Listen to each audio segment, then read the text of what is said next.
परमेश्वर पिता का और उनके पुत्र हमारे उद्धारकर्ता प्रभु यीशु मसीह का धन्यवाद हो। आज का जो मेरा टॉपिक है वो है परमेश्वर का कल्याणकारी उद्देश्य, गॉड्स डिवाइन पर्पस, जो कि रोमियो की पत्री उसके 8 अध्याय और 28 पद में पाया जाता है।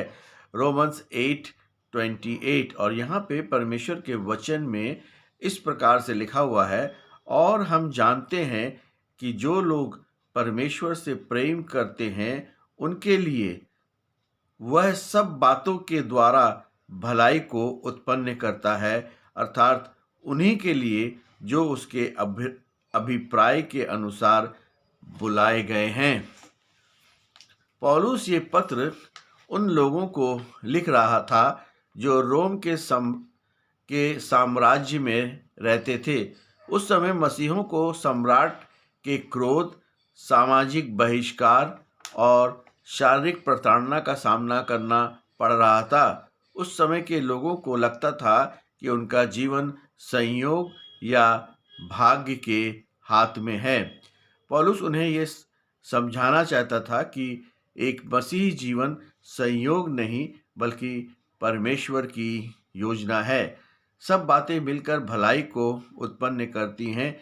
इसका अर्थ ये नहीं कि दुनिया के होने वाले हर बात अच्छी है, जैसे पाप, बीमारी, मृत्यु।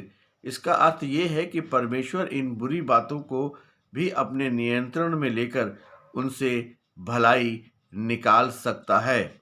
जैसे एक कड़वी दवा बीमारी ठीक करती है, वैसे ही कठिन परिस्थितियां आत्मिक स्वास्थ्य लाती हैं। भलाई का अर्थ है सांसारिक सुख या पैसा नहीं, बल्कि मसीह के स्वरूप में बदलना। किसी को रुपया पैसा देकर हम बदल नहीं सकते हैं, किसी को खाना कपड़ा देकर हम बदल नहीं सकते हैं। हमें सुसमाचार सुनना होगा ताकि उसके जीवन में उद्धार आ जाए। यही असली भलाई है।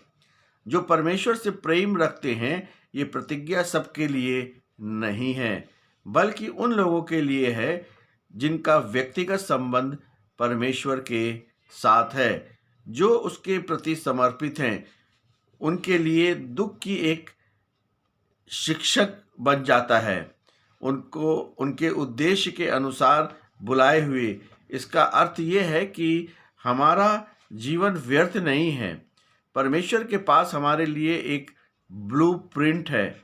वह केवल अपनी वर्तमान स्थिति को देखते हैं, लेकिन वह चाहता है कि अच्छे अंत को देखे जिसके लिए मसीह को भेजा है।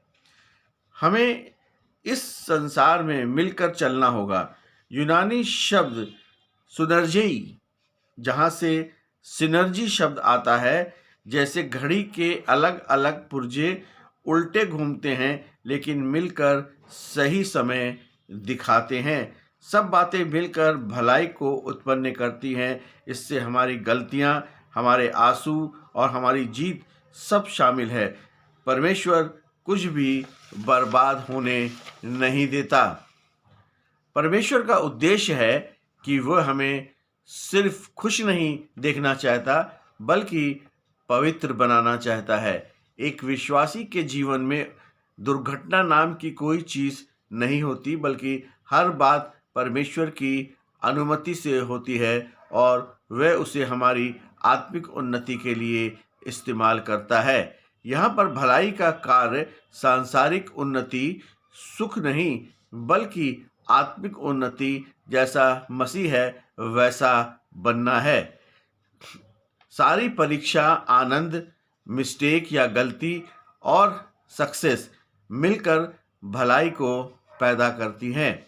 हमें परमेश्वर और उसके पुत्र और हमारे उद्धारकर्ता यीशु मसीह के उस योजना को पूरा करना है जिसके लिए यीशु मसीह को इस संसार में आए, ताकि हम सही में उस जीवन को प्राप्त कर सकें, उस उद्धार को प्राप्त कर सकें जिसके लिए प्रभु यीशु मसीह को भेजा गया था।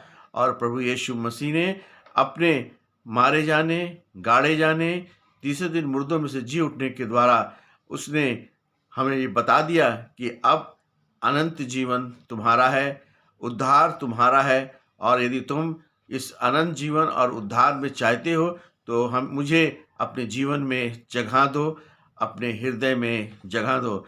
इसलिए प्रभु यीशु मसीह पर विश्वास करें और अपने पापों की क्षमा मांगें। प्रभु यीशु मसीह से अपने पापों का पश्चाताप करें और यीशु मसीह को उद्धारकर्ता के रूप में ग्रहण करें। यही सबसे बड़ी भलाई है। प्रभु यीशु मसीह आप सभी को बड़ी आशीष दे। आमीन।